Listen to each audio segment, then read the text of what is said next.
피드백 원이란 전시를 사실상 빙자한 그 워크샵 그 행사의 마지막 코너인데요. 오늘 세 번째 작가로 조희준 작가님 모셨고요. 네, 지금 들여서 네, 좀 볼 수 있게 네, 뭐. 그렇게 받아서 작가님께서 갖고 오셔가지고 일단 같이 볼 수. 자기 작업에 대한 의사 어떤 비평을 갖다 받고 싶다라는 연락을 계속 받거든요.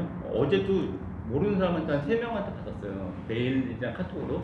그러니까 이런 걸 받아보면서 이런 작가들하고 이게 의사소통하는 자리를 마련하면 좋겠다는 생각을 제가 했는데 그래도 모범적인 케이스로 한 3분 작가를 먼저 불러가지고 샘플로 이 워크숍을 시작을 한 겁니다. 그래서 워크숍은 코로나 그 방역 방침에 5인 이상 집합 금지에 해당되지 않습니다. 그래가지고 이걸 진행을 하는 거고 이 세 작가 모두 그러니까 창작에 있어서 약간 독창적인 범주를 그러니까 비평적으로 인정받았다고 생각되는 작가를 제가 초대를 했어요. 그래서 오늘 마지막 코너인 조윤준 작가님 같은 경우는 일주일 공동 작업, 그러니까 미술가 꿈이신 아버지를 그 미술계로 끌어들이는 약간 기획자로서의 아티스트라는 관점에서 저는 일단 바라봤고요. 저하고 여기 조윤준 작가님하고 약간의 인연이 있어요. 그걸 조금 소개를 한다면 시작하는 게 나을 것 같아요. 이게 약간 만화책 형식으로 돼 있지 않습니까? 근데 이게 실제로 만화책으로 구현된 적이 있어요. 제가 좀 잘 아는 형 동생 하는 사이인 어떤 인디 만화책 출판사를 운영을 하고 있어요. 새 만화책이라고. 그래서 이 작가님의 작업이 전시장 벽면 내지 진열대에 설치돼가지고 보는 것보다 인쇄물로 독자랑 만나는 게 맞을 것 같다고 생각해서 소개시켜 드린 적이 있고, 그 결과물로 2008년도에 놀라운 아버지 1937년부터 74년도까지 라는 책이랑 뜻밖의 인사 한 아버지의 삶, 이 두 권이 2008년도에 새만화책에서 출간된 적이 있습니다. 그리고 두 번째 인연이라면 책 자체는 2012년도에 나왔는데 그 시작된 건 2011년도로 제가 기억을 해요. 아르코에서 우리나라 작가를 해외에 소개하겠다는 좀 취지하에 100명 작가를 갖다가 선정한 적이 있었어요. 그래서 그 100명 작가를 평론가 기획자 10명한테 한 10명씩 선택을 하라 해가지고 그 작가에 대한 작가론을 쓴 적이 있어요. 근데 그 책은 국내에서 구하기 되게 어려워요. 왜냐면 한글로 출간이 안 됐고 해외에다 소개하는 게 목적이어서 영문으로만 출간이 됐습니다. 근데 제가 선택한 10명 작가가 한글이 사실 조윤준 작가님이었어요. 그래서 그게 100artKR, 100.art.kr이라는 그 도메인도 잠깐 있었었고 그런 제목으로 책이 출간된 적이 있습니다. 서두가 조금 약간 간략하지만 압축적으로 했죠. 그럼 조윤준 작가님 인사하시고 그 혹시 프레젠테이션 해주세요. 네, 네, 조혜준입니다. 네. 네, 마지막 코너인데요. 예.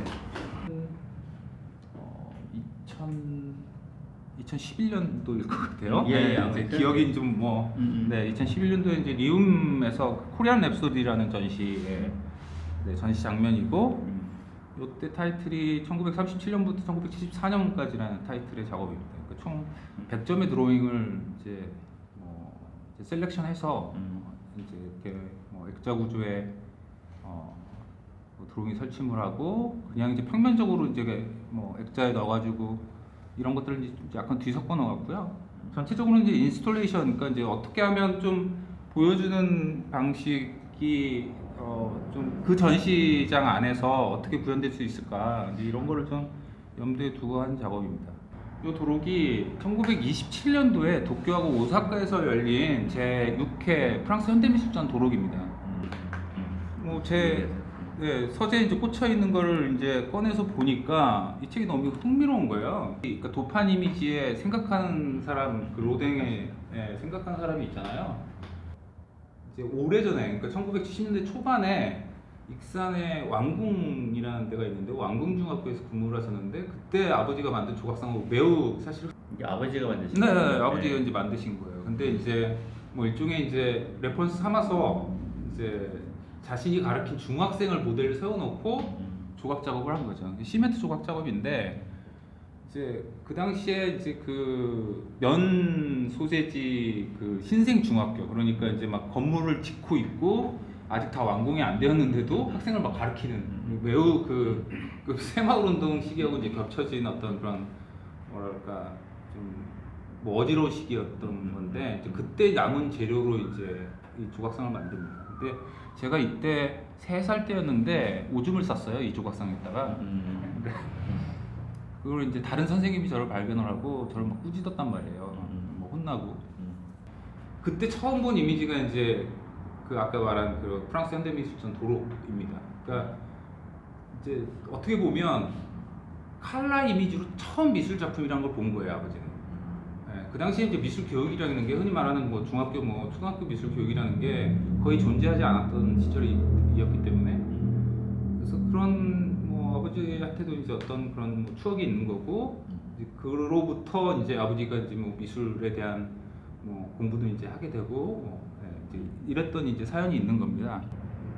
근데 이제 결혼한 다음에 이제 미술 작업이라는 어떤 그런 뭐 목표 뭐 그런 계기를 통해서 아버지랑 이렇게 대화하기 시작했고 그러다 보니까 이제 아버지 개인사 뭐 가족사들 이런 것들을 이제 많이 듣게 됐죠. 근데 이제 뭐 드로잉들 보면 다 아버지가 직접 그리고 이제 쓴 이제 아버지의 작품인데 결과적으로는 이제 제 작품 혹은 공동 작업으로서 이제 발표가 이제 된 거고요. 그럼 이게 물리적으로 이 작업 안에서 물리적으로 아버지가 하신 일이랑 그 조효준 작가님이 하는 게 어떻게 대략 구분이 돼 있어요? 그걸 좀 많이 궁금해할 것 같은데요. 뭐 일종의 예. 그러니까 드로잉 자체는 아버지가 하는 거죠. 네, 그렇죠. 예, 그리고 그 저걸 끼우는 액자틀이나 나무 목공 작업을 주로 많이 또 하시는 거 맞죠? 목공 작업까지는 아니고요. 물론 뭐 지금 네, 여기 저 안에. 이 작품 같은 경우는 제가 독일 이제 유학 시절 때 이제 만든 제가 직접 처음으로 만든 이제 액자까지 직접 다 만든 예, 그런 이제 처음 시도된 이제 방식이고 그 네. 이전까지만 해도 다 이제 주문 제작이었죠. 뭐. 예, 그러니까 뭐 이런 걸 제작해 주시는 분은 찾아가서 뭐 이런 식으로 뭐 액자 구조에 이런 걸 좀 만들어 달라. 그리고 나머지 이제 이런 구조 뭐 인스톨레이션의 방식이라든지 이런 디테일한 것들은 이제 제가 다 기획을 한 거고요. 네. 그러니까 잠깐 전시 자체를 기획하는 사람으로서의 협업자라고 보는 게 맞겠네요. 그렇죠? 네네 그렇죠. 그죠? 그러니까 예, 예. 뭐 그러니까 어떤 내용을 그려달라고 이게 협의하는 과정은 있겠죠. 아, 그러니까. 그죠? 네, 왜냐면 그게 이제 기획 안에 포함되는 네네네. 거니까. 왜냐면 뭐 편지를 기본적으로 써서 그런 소통을 한 이후에 음. 이제 아버지한테 재차 질문을 하죠. 뭐 음. 이런 그 디테일한 더 이야기를 좀 해주십시오. 그러면 제가 이제 그거를 받아 적고 이런 일련의 과정을 통해서 이런 장면들 지금 한 이야기 어떤 부분들을 좀 드로잉으로 작업을 했으면 좋겠다. 네. 그러면 이제 그걸 그리고 또 저랑 또 소통하면서 조금 수정도 하기도 하고 하면서 이제 드로잉이 만들어지게 된 거죠. 국전에 한 두세 번 연극 후 출품을 했다가 이제 낙선을 이제 하셔요. 그 낙선작을 주품한 거였죠? 2013년도죠? 네네네네. 지금 이쪽에 지금 나오는데요. 이 작품. 네, 그렇죠. 이 네. 작업이었죠. 2013년도 올해 작가상, 그러니까 올해 작가상이 단 한 명만 발표를 했던 때가 꽤 오랫동안 있었어요. 2010년도까지 계속 단 한 명을 발표를 했어요. 국립현대미술관에서 내부 학예사들이 한 명을 뽑아서. 그러다 2012년도부터 2011년도는 열지 않았고 SBS 문화재단이랑 공동 기획을 해서 4명의 후보자를 뽑은 다음에 그러니까 외국의 터너상처럼 중간에 한 명을 발표를 합니다. 그러니까 올해 2020년도 작년이지. 그때 수상자는 얼마 전에 발표가 났죠. 거의 끝나기 바로 직전에. 발표됐던 작업이 바로 이 작업이었어요. 저도 가서 봤기 때문에. 네네. 이때는 그래서 2013년도 때는 이 작품은 말 그대로 그냥 페인팅 작업이에요. 100호 사이즈 되고.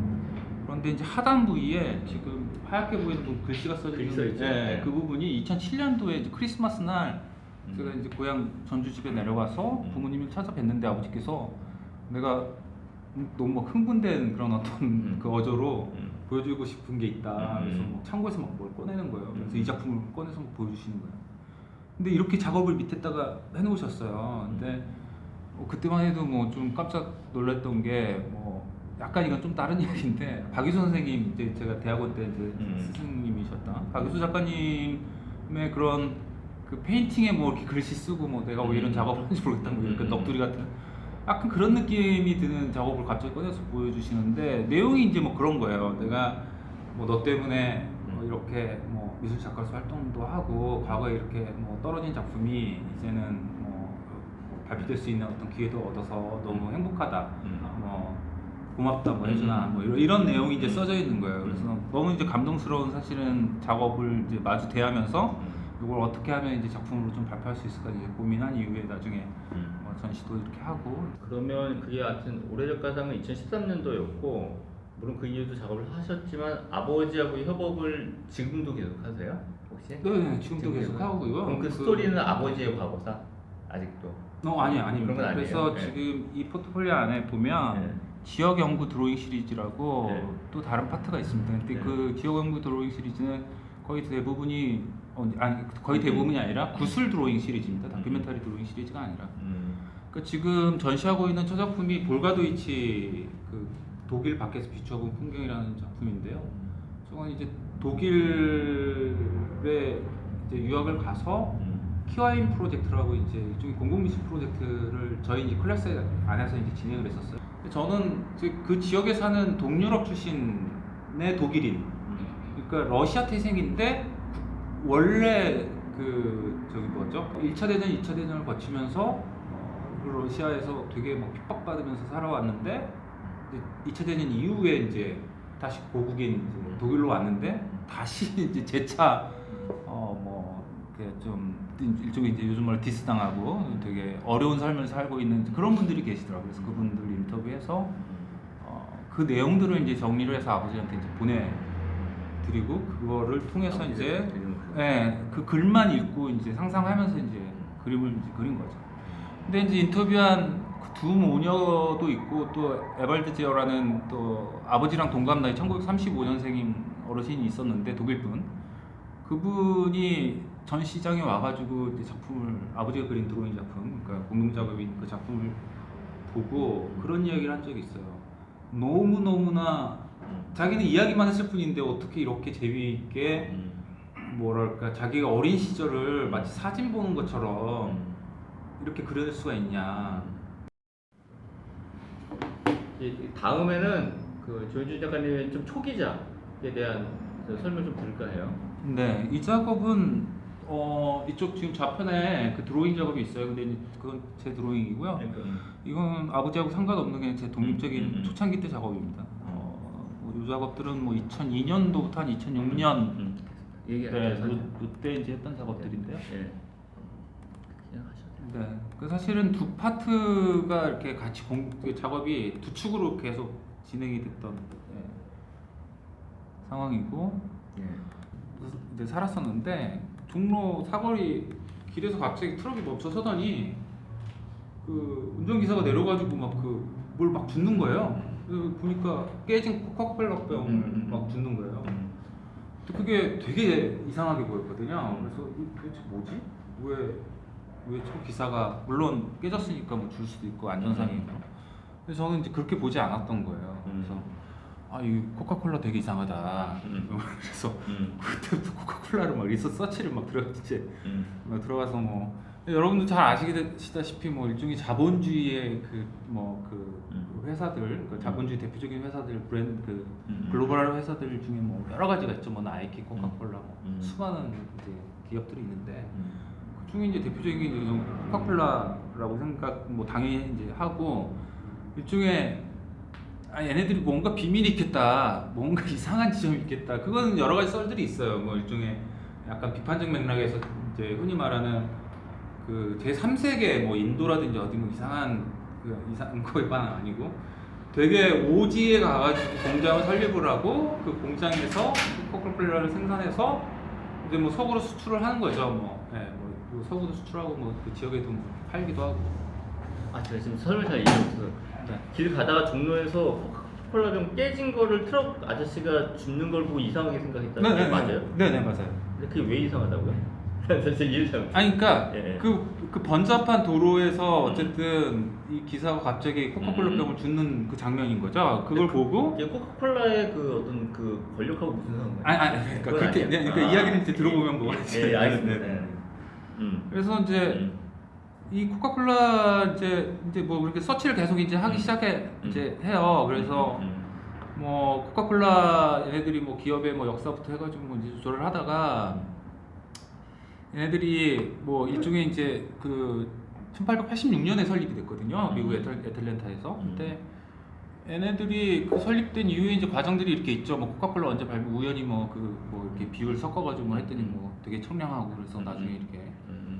그런데 얘네들이 이제 CEO들이 계속 매년마다 발표하는 메시지들이 있어요. 근데 밀레니엄 때 그 뭐 어제는 역사이고 뭐 저기 그 내일은 미래이고 뭐 현재는 선물이 그리고 현재는 선물이다라는 그 메시지를 발표를 해요. 근데 얘네들이 도대체 뭐 되게 그럴듯한 메시지인데 그게 저한테는 굉장히 이렇게 미스터리처럼 막 뭔가 파헤쳐야 될 것 같은 뭐 이제 약간 그런 걸로 다가왔죠. 그래서 제가 이제 미니어처 이 코카콜라 트럭을 한 대 만듭니다. 이렇게. 네.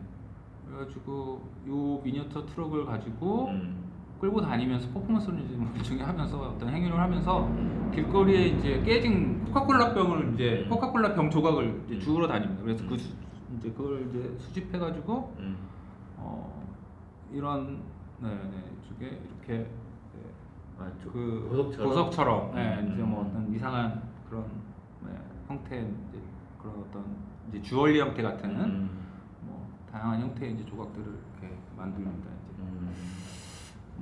이 코카콜라 그 이렇게 오픈할 때 이렇게 팍 터지는 그거를 이제 제조업해서 마치 심장이 이렇게 심장에서 뭔가 뭐 피가 이렇게 막 터지는 듯한 그런 이미지로 실크 스크린 작업도 하고요. 이런 코카콜라 갖고 이런 작업을 해가지고 갖고 있는 이런 작업을 한 작가적 의도는 뭐예요? 그래서 이제 조금 그래서 이제 설명을 좀 더 드릴 수 있는 게 지금 이게 이제 그 언제 어디서나 개쩌자 환영이라는 이제 일스트레이션 이제 작업인데요. 이게 2003년도 2003년도네. 네, 2003년도 아트 센터에서 이제 발표했던 작품인데 이 작업에 이제 뭐 일종의 이제 이야기는 뭐냐면 뭐 그런 겁니다. 이제 코카콜라가 사실은 뭐 그런 상상을 하게 됩니다. 외계 생명체가 이렇게 지구상에 와가지고 만든 뭐 일종의 기업이다. 근데 사실은 뭐 어떻게 보면 외계 생명체가 그 이미 흔히 말하는 뭐 자본주의 그러니까 뭐 물건 만들고 팔고 뭐 이런 거에 대한 너무 성숙한 그런 그 어떤 그 축적된 역사를 갖고 있어서 그 지구상에 이제 퍼뜨리기 위해서 한국에 와가지고 지구상에 와서 기업을 만든 거고 그렇게 해서 지금 뭐 성장해 왔다 이제 이런 가상하에 일종의 그들을 이제 공식적으로 맞아들이기 위한 그 환영식장 뭐 일종의 이제 뭐 랜딩 그라운드를 만든 이 코카콜라 로고를 컷합 시켜가 반절을 합시켜가지고 이렇게 암수 외계인 암수처럼 생긴 그 이렇게 심벌을 만듭니다. 이제 이 조각들을 더 분절화 시켜가지고 이 플라스틱 조각들로 만든 것들을 바닥에 이렇게 재배치하고 마치 그 외계인들의 뭐 이렇게 뭐 매스 게임 같은 어떤 느낌들 그런 것과 이제 뭐 우주선이 착륙한 것 같은 어떤 그런 이미지들을 이제 인스톨레이션으로 이제 보여주는. 그다음에 이제 마지막으로 보여드릴 이 사이의 풍경 그 이 영상 작업은 사실은 영화로 제작된 겁니다. 그러니까 이 작업의 시작은 이제 독일에 갔다 와가지고 사실 시작된 건데 그 이유는 뭐 이런 겁니다.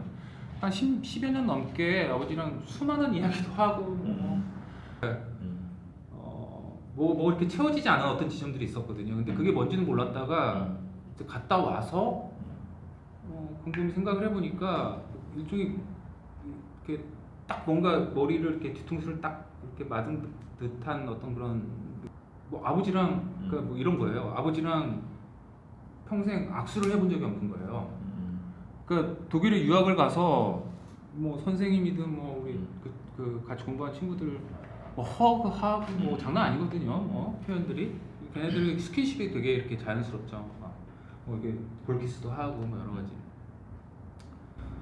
그래서 생각해 보니까 신체적인 기억이 없는 거예요 서로. 말로만 계속 뭐 어쩌고저쩌고 하고.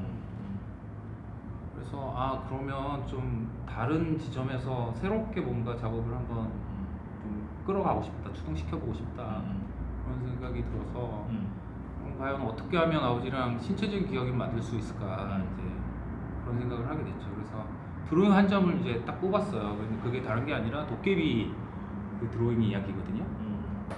이제 이렇게 영상을 작업을 했는데 왜 이런 작업을 했냐면 사실 그 실제 하는지 혹은 실제하지 않는지 그 불분명한 약간 초현실적인 그런 대상 그러니까 아버지 세대는 일종의 도깨비 세대죠. 네. 그다음에 이제 저희 세대는 UFO 세대인데 그걸 어떻게 좀 뭔가 상징적으로 이 시나리오 안으로 끌고 들어와서 그걸 또 풀어낼 수 있을까, 새로운 이야기를 풀어낼 수 있을까 고민을 한 거고. 초반에 아버지하고 스킨십을 해봐야 되겠다. 네. 그 얘기하고 이거랑 연결이 어떻게 되는지. 그러니까 뭐 저는 아버지 세대 도깨비랑 이 세대 아니요, 신체 접촉을 해보시고 싶었다. 아, 그래서 얘기가 있었어요. 그 원래 도깨비 이야기가 씨름하는 뭐 술 취한 거 사람 뭐 이렇게 도깨비 만나가지고 뭐 씨름해가지고 뭐 안다리 뭐 그 아. 한쪽 다리가 안 좋거든요, 원래 약하거든요. 어. 그래서 이제 그거를 이제 아버지랑 재현하는. 아니 근데 그 영상을 뭐 틀어드리면 아니, 좋은데 뭐 작업 굳이 여기서 출발이 아버지하고 그 스킨십을 안 해보신 게 떠올라서 한번 네. 이런 작업을 아버지하고 스킨십을 할 수 있는 작업을 구상했다. 네, 그렇죠. 네, 막상 그렇게 하면서 어떤 부분을 느끼시고 아버지하고 아, 그 얘기가 네. 아, 네네네. 뭐 엄청난 스킨십이 있었죠. 그리고 진짜 뭐 일으켜 드리고 뭐 하고 뭐 서로 근데 이런 과정 속에서 그러니까 우리가 이제 신체적으로 계속 시간이 지나면서 늙어가잖아요. 저도 마찬가지, 모든 사람들과 마찬가지인데 그런 과거에 그렇게 체격도 좋고 뭐 되게 힘도 있으시고 뭐 이런 분이 점점 이렇게 노쇠해져가는 어떤 그런 것들도 정말 뭐 너무 실감 있게 제가 느낄 수밖에 없었고. 관계미학 작업이네요. 그 제가 궁금했던 게 박찬경도 그렇고 이문순도 그렇고 사진 작업을 하다가 나중에 거의 본격적인 영화 작업으로 넘어간 케이스가 있잖아요. 근데 네. 지금 네. 요 사이의 풍경도 그런 케이스에 가까운 작업이라고 생각이 되는데 하고 싶은 서사가 많을 경우는 네. 결국 영화에 가까운 작업으로 가게 되던가요? 네. 네, 이게 질문이에요. 간단한 질문.